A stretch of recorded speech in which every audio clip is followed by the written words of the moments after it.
Alright guys, welcome to another edition of Slashing Up the Charts, where we predict weekend box office numbers. Now this show I'm doing a little bit later than usual. Tonight I thought I'd plan things out a little bit.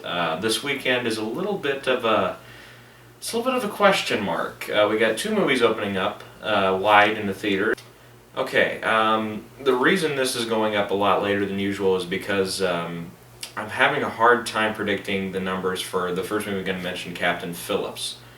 What do I have to say about the movie? It looks absolutely fantastic. Rotten Tomatoes score, I think it was 92 or 93 last I checked, which ranks with Tom Hanks's highest critically acclaimed movies, up there with kind of like Apollo 13 and stuff like that. Anyways, the basic plot of the movie, of course, is there's this guy named Captain Phillips who's in charge of this cargo carrier freighter boat, and Somalian pirates take it over, and it's a big old kind of hostage, kind of almost terrorist situation, but it's pirates, so it can't really be terrorists. Anyways, and then the film is directed by Paul Greengrass, who of course brought us the third and the second Bourne films, and also films like United, United 93, I think. Anyways, this looks like he's going back to his usual style of, the kind of shaky cam that's used actually kind of well. If you know me at all from this channel or my other channel, I absolutely hate shaky cam. Literally, the only way those shots work if they're extremely shaky like that is if your point of view from somebody who can't stably stand up that well, or who is wounded, kind of like in Saving Private Ryan. That was appropriate, but anyways, so that's Greengrass's style, and that's, I think, why the Bourne series for me I like it, and it's definitely well written, but they're not gonna top some of my favorite action movies, more along the lines of like Lethal Weapon, Die Hard, stuff like that. But Greengrass, I think, is a gifted director, and he can really do a great job with a film like this, and I think he's a natural choice for director, and he's got a really, really good shot, as does the movie right now, of getting some really big acclaim at the Academy Awards this year. I think the spotlight's definitely going to be on Paul Greengrass for his directing his attempt to really make this a more personal movie, and give him some credit for that. So, also, of course, Tom Hanks. Hanks, of course, has not been nominated in 13 years. Last nomination, I recently just was rewatching this movie a few days ago, Castaway. But anyways, God, that movie is so great, though, to sit back and look at. Probably, it's been, I think, a good 5 or 6 years since I've seen the movie all the way through. And yeah, it's a great, great movie. And Hanks's performance, I think, has paved the way for other actors like Ryan Reynolds in Buried, or even more recently Sandra Bullock and George Clooney in Gravity. These movies where you're by yourself. Another prime example, Life of Pi. I can't believe I never mentioned that at all in my Gravity review. And I think the most common example I think people like to bring up is James Franco in 127 Hours. So kudos to also director Robert Zemeckis for the great rewards they reaped from Castaway. Anyways, so Captain Phillips, I think Tom Hanks is definitely going to get nominated for something this year. He's also got a very juicy supporting role in the upcoming Walt Disney film Saving Mr. Banks, where he plays Walt Disney himself. And that film looks absolutely great. This film looks absolutely great. I think Hanks looks like he's doing some of his best work in quite a while in both films, and that he's really trying hard to create these characters. And what I love about Hanks is when he goes in these films, where we say minutes after we come out of the theater, oh yeah, Hanks is going to get an Academy Award nomination for this. He doesn't. You don't get the sense with Tom Hanks that he's doing it to get another Academy Award nomination or to try to get another Academy Award. You see in him, and you see it in a lot of actors. You see a point, which is, I don't want to make this an Oscar bait. I want to make this a great character. I think Hanks does that in almost every role he's been given since Philadelphia back in '93, 20 years ago. And what a great Capra would be. It's been 19 years since he won an Academy Award. He actually, for neither category, because for Walt Disney, playing Walt Disney, they're putting him down to Best Supporting Actor. I haven't seen the movie myself, so I can't say if that's just them trying to avoid Captain Phillips, or if Walt Disney himself is really just a supporting character in the movie. But either way, I think Hanks stands a good chance right now of getting nominated in both categories, actually.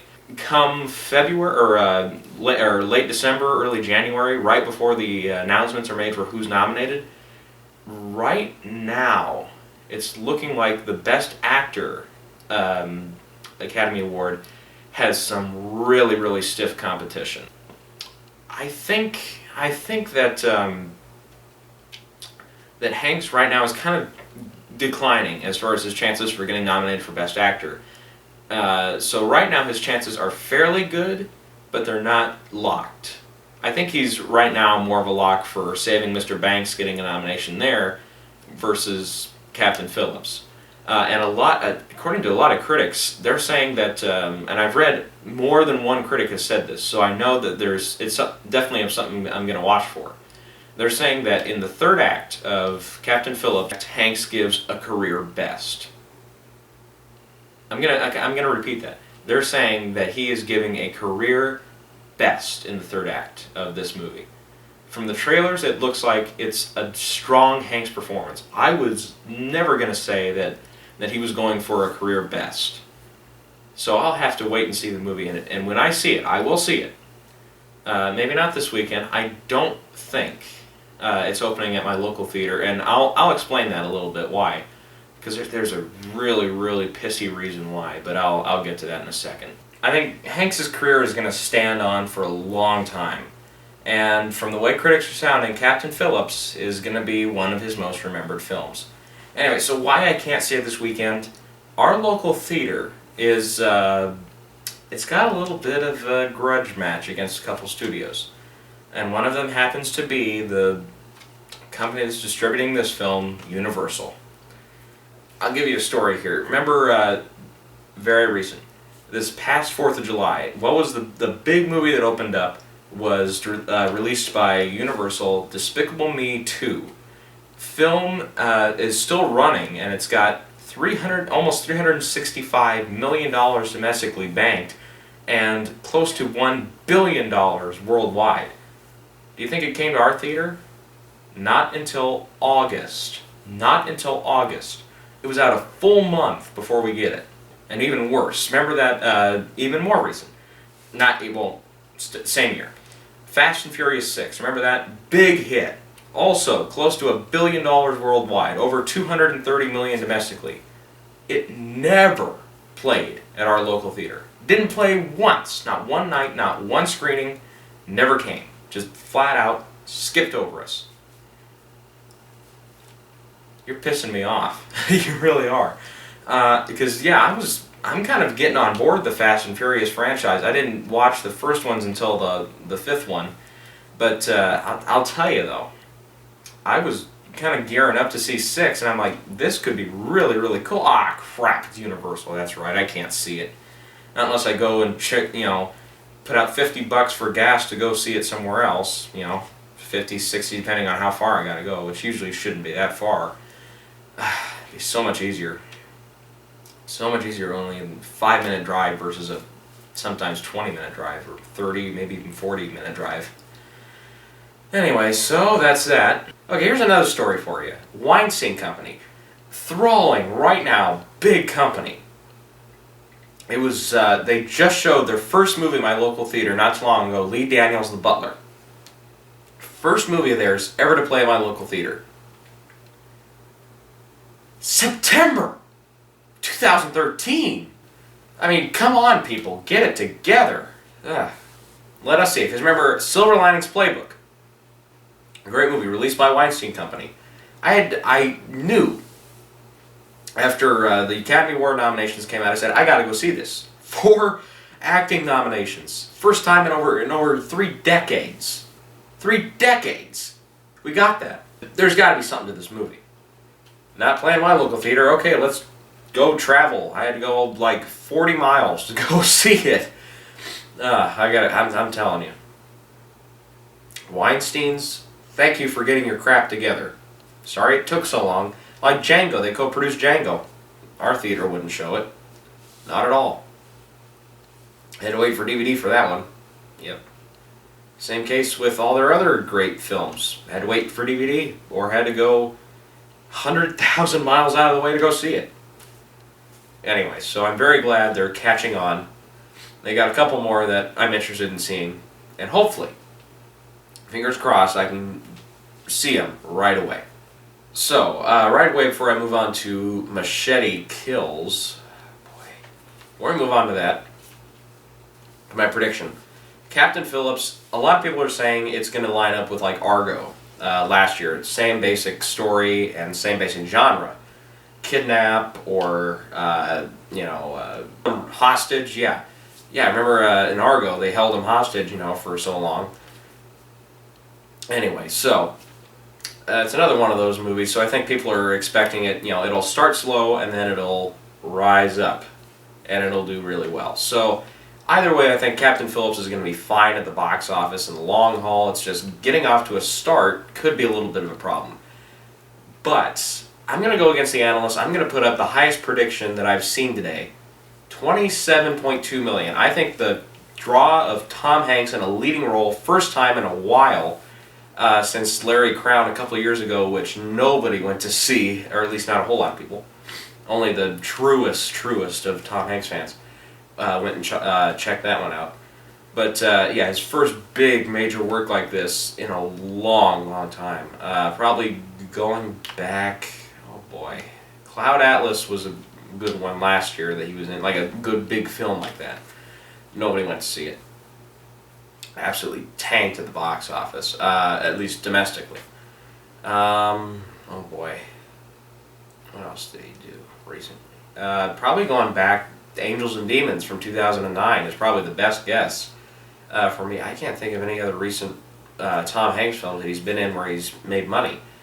And Angels and Demons has got that Dan Brown drawing power, so that helps too. Anyways, my prediction again, $27.2 million for Captain Phillips, and I'll move on here to Machete, I believe. But I've heard all over the commercials Machete Kills, and yet with the original movie they called it Machete. Robert Rodriguez, solve this problem, please. A flashback 3 years ago. Robert Rodriguez releases a movie that some people thought would never come to film. It was called Machete, or Machete. And it starred Danny Trejo in his first big starring role. Had co-stars Steven Seagal, Michelle Rodriguez, Jessica Alba, and Robert De Niro. Now 3 years later, present day, comes Machete Kills. Why they did this, I don't know. Probably comes down to, what did the first film cost? $10 million? Something like that. Really small production.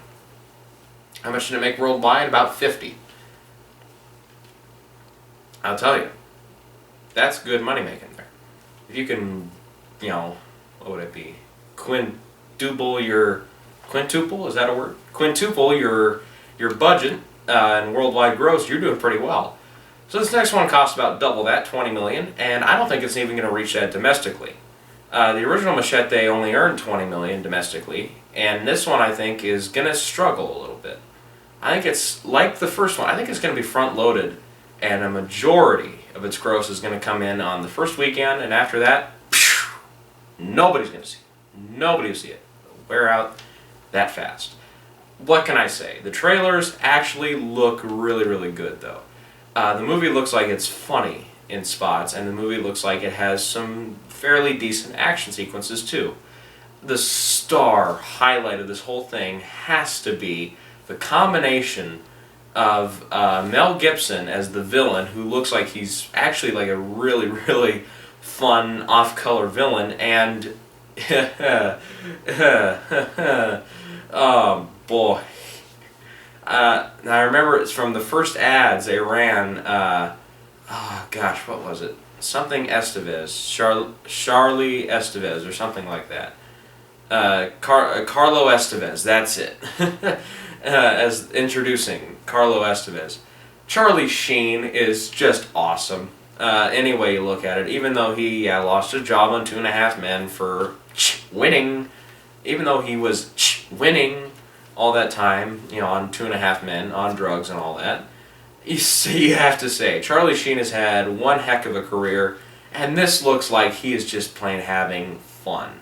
And Rodriguez, I think, wants to deliver fun in this movie. The reviews are mediocre, if that. Some people really, really hate it, though.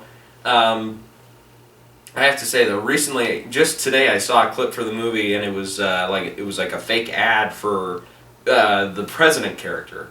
And his name, I don't think I want to repeat it on camera. But certainly, it was, well, first of all, it was a thing, I only saw it once because I got a laugh out of it. It wasn't enough to repeat it so that it's stuck in my brain, like the recent Conan video where he's playing GTA 5. Go, go! I remember all that, but no, I don't remember this Carlo Estevez's name in Machete Kills. But, oh yeah, he looks like he's just having a blast with this. And that clip where he's like running, he says, I made marijuana legal in 48 states. I just laugh at that. I just laugh. Absolutely laugh. It's funny. Absolutely funny. Anyways, but basically, yeah, Machete Kills is a sequel to Machete, and Machete, I'm saying it both ways in case I get it wrong. I have something to back me up. Machete basically gets hired by the president to go kick some ass, in the words of I gotta keep saying it. Carlo Estevez. Is it Carlo or Carlos? Carlos Estevez. I'm gonna double back. Carlos Estevez, I believe, is not Carlo. It's Carlos.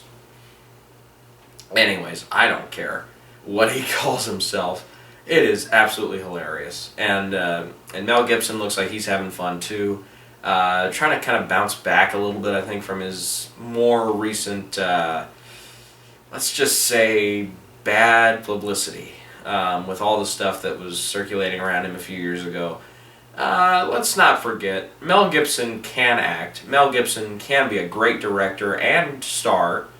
So let's not, forget that. It's, their personal life is one thing, their screen career is another.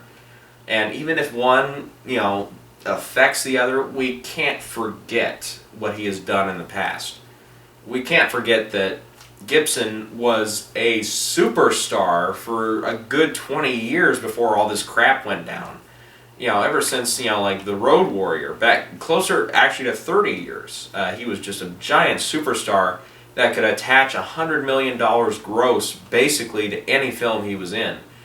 That day has long since passed, but I think maybe if he can correct himself, at least in the majority public's eye, because I think, and I know I'm not going to be very popular for saying this, I think Mel Gibson showed something that, and I'm going to get philosophical here, forgive me, he showed something that I think we're all suppressing. And I think he was just in a state where he wasn't getting the attention he deserved, in his mind.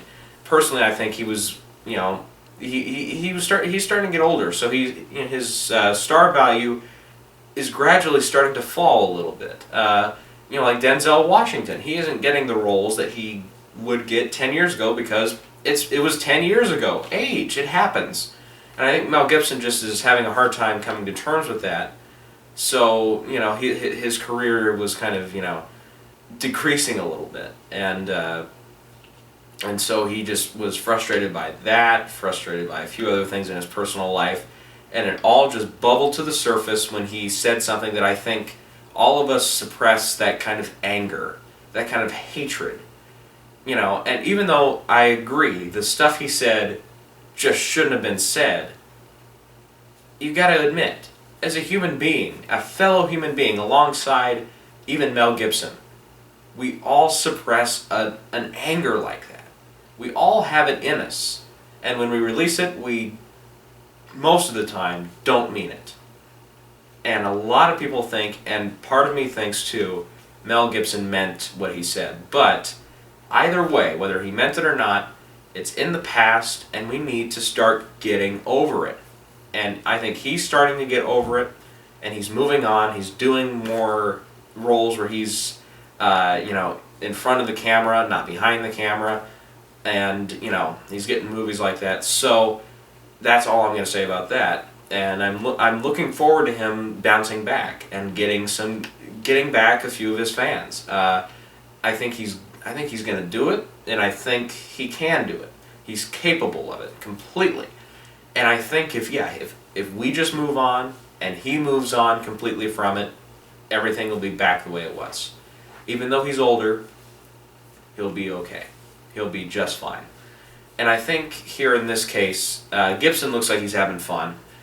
Everybody in the cast, gigantic cast. We've got Danny Trejo back, Michelle Rodriguez, we've got Amber Heard in there.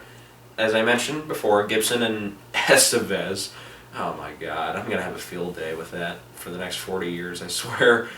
We've got interesting choices like Cuba Gooding Jr., Antonio Banderas, Lady Gaga, Sofia Vergara, I believe is how you say it. I don't know her. I don't watch a whole lot of I guess she's on some television show. And I don't watch it, otherwise I would know who she was. But I feel like I'm missing somebody. Oh yeah, there's Demian Bichir guy, Mexican actor. I don't really know him that well either. This is just a star-studded cast, and wow, I think a lot of these people are just going in for a paycheck. But either way, this looks like a movie that should be doing better business. It's not going to get the business it maybe deserves, but either way, I've not seen the first movie, by the way, so I can't tell you that. But the first one looked like it was an entertaining romp and a nice kind of alternative viewing, if you will. A nice way to get away from the norm for a while. And this looks like more of a campy version of that. More of a, modern, or not really modern. Gosh, what am I thinking? More of a contemporary, no, that's the same word. Gosh, I don't know. It's late. I can't think straight anymore. I can't follow the script that I had in my head. Anyway, this looks like it's a more straight down to audiences. Maybe that's what I'm looking for. It plays more toward a regular audience. And I think just from the first movie's reaction, which some people liked it, some people didn't, it's going to have a fair, if good, showing at the box office at first, and then it's going to drop off and nobody's going to see it. So my prediction is 8.9 million. It's opening in 2,538 theaters this weekend, and Captain Phillips 3,025, not including my local one. And the studio that made Machete Kills, Open Road, has not done a whole lot yet, so they can't really put it in a whole lot of theaters. Like, Cloudy with a Chance of Meatballs was into 4,000 theaters a couple weeks ago. Open Road can't do that yet. So Machete Kills, lower number, sure. But either way, I think people will go out to see it, and it will make money. But don't look for as disastrous an opening as last week's, or rather, 3 weeks ago with Battle of the Year. Oh my God, it hasn't even reached 10 million yet, and I predicted it would almost get that by its opening weekend. Boy. And then last week's Runner Runner was also quite a disappointment. I was like, I thought it would do like double what it actually did. So yeah, my prediction for that is 8.9 million. So I think it's going to reach close to 20 million. It won't quite get there, and there's a few other movies coming out that are kind of action-y films.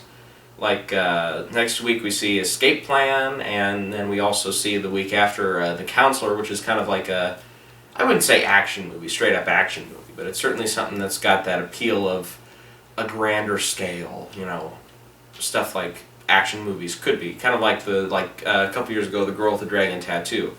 It's not necessarily a straight up genre movie. It maybe fits more as a drama, but anyways, I digress. Machete Kills, my prediction, 8.9 million. Okay, I quickly move on here. We've also got opening Romeo and Juliet, the 5 millionth adaptation of Shakespeare's famous story of forbidden love and what would eventually set the scale for West Side Story. anyways, I don't know about this one. It's got a good cast. It's got in like more sporting roles. It's got Paul Giamatti. It's got Stellan Skarsgård. In its leading roles, it's got Haley Steinfeld from True Grit, and it's got this guy named Douglas Booth, who I've never seen in anything. Anyways, adaptation looks like they did a fair job with it. The critics aren't really liking it too much. The trailer was decent. I didn't think it was horrible, but it kind of looked like it was actually going to be a more serious adaptation of it. And I've heard that they've taken some liberties with with the playwright, and with Shakespeare's original text. So, for that, I guess it's worth a little bit of praise for, having the guts to not just stick to Shakespeare, even though he's the most celebrated playwright of all time, and a lot of people call his work absolutely flawless. Don't have to go with it all the time, I guess. Yeah, what I think with that, unless you've got something absolutely brilliant, and it's a Shakespeare work, don't go with it. Unless it's like absolutely mind-boggling, the studio gives you like $40 million to shoot it your way, don't do it. Just don't do it. Just stick with Shakespeare and leave it to that. Audiences who love Shakespeare and audiences who like whoever you cast in the movie will show up for it regardless, so leave it at that, I think. Anyways, the movie's opening in just short of 500 theaters, 491, I think to be exact, and I think a few people will turn out for it. It won't have as disastrous an opening as, the one last week, Parkland, which only scored like $1,000 per theater average. This one maybe will hopefully get more toward a 2,000 or 3,000 opening and get close to $1 million in its bank here by the end of the weekend. Expanding also, Enough Said. A lot of people are, as I mentioned last week, James Gandolfini is in it, and it was one of his last roles, I think. I think he had a couple other things in the pipe, I think, maybe that he had shot material for, or had finished. I'm not sure yet. Don't confirm, don't rely on me telling you that. But either way, it's at least one of his last roles.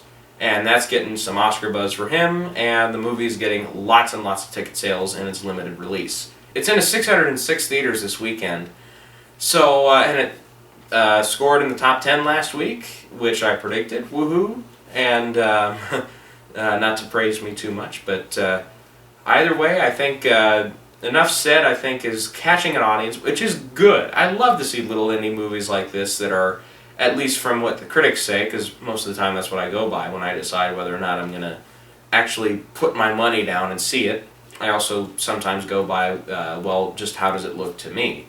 Does it look like an absolutely unmissable film, or does it look like something like, DVD might work better for this, or Netflix might work better for this? It's all up here, and then part of it is Rotten Tomatoes, wherever you are, Rotten Tomatoes. Anyways, but the reviews for it are really, really stellar, and I have to say, I am interested in seeing the film, no matter what happens with it. But I still have that little bit of feeling of grudge toward it because of Spectacular Now not doing as well. But it's out of my hands. That's all I can say. Heart goes out to that film. By some happenstance, you happen to see this video, and I think it's only in like 30 theaters now. Shame. Only a month ago it was in like 700 some. If it's by any chance playing at a smaller theater near you and you haven't seen it yet, and you think, go see the trailer. If it sounds interesting to you, just the title, and go get tickets. I think it's still, despite seeing Gravity last week, it's still, I think, the best film of the year. I think it is. And I'm really hoping that they can get an Academy Award buzz to start rumbling a little bit. I would love to see it nominated for a couple Academy Awards. First of all, for adapted screenplay. I think it was absolutely, the screenplay was fantastic. Second, if it can only get like 1 or 2 nominations, I would go screenplay, and then I'd go with leading actress right now, which is Shailene Woodley, who did, I think, the performance that will stand for a long time. her performance and her role is extremely difficult for her, and she makes it look easy, kind of like Jennifer Lawrence did last year, and she won. Yeah, I think this girl, Shailene Woodley, does an even better job. That's my opinion. I still love Jennifer Lawrence in that movie, and I think she is an incredible talent when it comes to acting. Still, I gotta say, Woodley absolutely impressed me beyond belief. I liked her in Descendants a whole lot. I thought she kind of added a nice gravitas to that character and made the character, even though she was not exactly the best apple in the bunch, really, really likable, and we cared for her by the end. In this case, she will absolutely break your heart with the amount of emotion she puts into this and the heart that she puts into this. This is exactly the kind of performance that the Academy overlooks every year.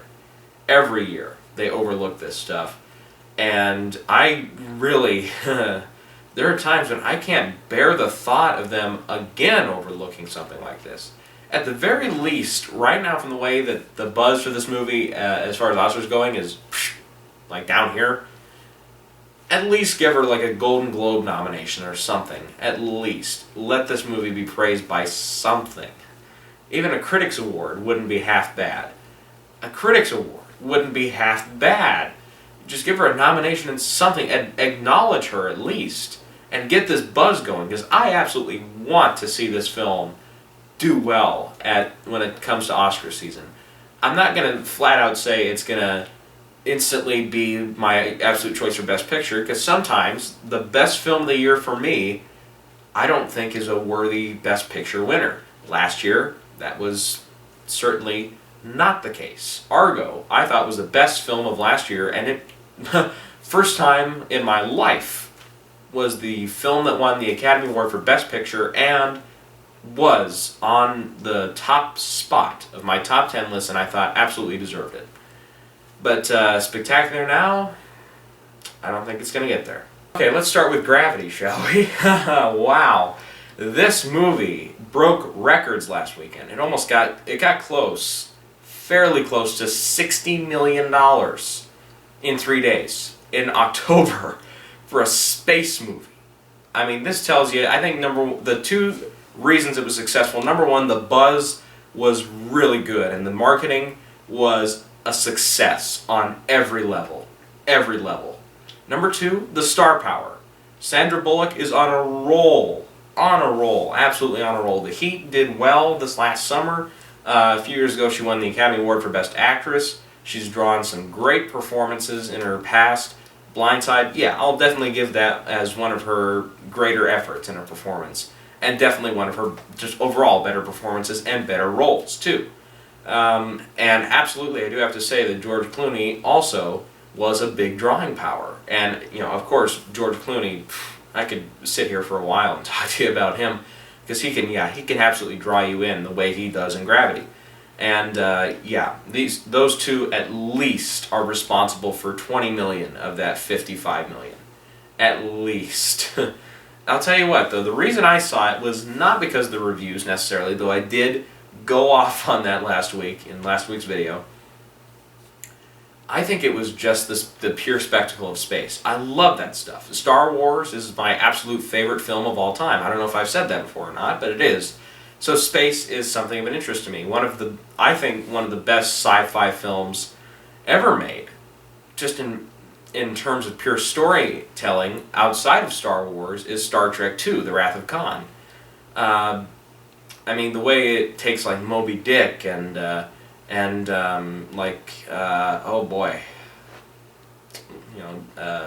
Dante's Inferno and all that, great stuff like that, and just, makes it literary and translates it into the screenplay like it did, and like the Bible with Genesis and all this stuff. I mean, Nick Meyer, I salute you, absolutely, for what you've done, and you saved Star Trek, by the way. Anyways, but that aside, sci-fi is always an interesting thing for me, so Gravity, it was a no-brainer. I was going to go see it. I think it's going to hold really well for the next couple of weeks. As far as will it be number one, yes, it will. Captain Phillips, even if it does reach 27.2 million, my prediction, Gravity is going to get at least 30 plus. That's my prediction. It's a really loose prediction, guys. So don't go. I probably won't count that as an official prediction, but I'm going to say it's going to get at least 30 plus million this weekend. Hold the number one spot and continue to dazzle audiences. I think audiences just love this. By the way, when I went to see it, my dad hopped along because he said, "Oh, the commercials for that look cool." The guy's like 40-some years old, and he loves westerns and action films. He didn't say he liked the movie a whole lot. I think he did. He just doesn't want to admit it. This isn't the type of movie for him, and he's going to see it. So that tells you. And then also when I was there weren't a whole lot of families there. Yeah, there just weren't. I was, I don't know. I think literally, like, every person in that theater had to be at least over the age of, like, 20. Maybe 25 or 30. I swear. That's how big and how wide these fans stretch for going to see two younger actors do a really nice job. So Gravity, yeah, it's going to be number one. Number two is going to come Captain Phillips, 27.2 million, my prediction. And number three spot, still in the, what would it be? 1, 2, 3, 4, 5, 6, 7, 8 digits as far as grosses go. For one more weekend, Cloudy with a Chance of Meatballs 2. The film has done pretty well, especially since it's the only big, family film out there right now. So I would definitely say that that's got a good chance of keeping at least $10 million for the weekend. In the fourth spot, I think we're going to find Machete Kills, 8.9 million. The fifth spot, I predicted last week that Prisoners was going to fall off. It held a little bit better than I thought it would. I think it's going to keep holding a little bit more. The film has gotten just short of $50 million right now. I have not seen it, and I think it's leaving my local theater, so I won't catch it till DVD, unfortunately, unless by some happenstance I happen across it here in the next couple of months and it's still playing and it gets some Academy Award buzz. My brother did see it, though, and he said that keep in mind, my brother is not on the same level of critiquing movies as I am. He thinks that movie 43, which I've seen like the trailers for it, and that was enough for me. He saw the whole movie and he said it was the funniest movie he's ever seen in his life. And then he saw this film, he said it was one of the more suspenseful films he's seen in a long time. So don't go by him. That's all I gotta say. Maybe he's right about Prisoners. I don't think he's right at all about movie 43. He was showing me a clip earlier. I did not laugh once. And maybe I smirked a tiny bit once. But that's it. And I said, nope, I'm not watching that. Nope, not at all. So I think that's going to go to the number 5 spot.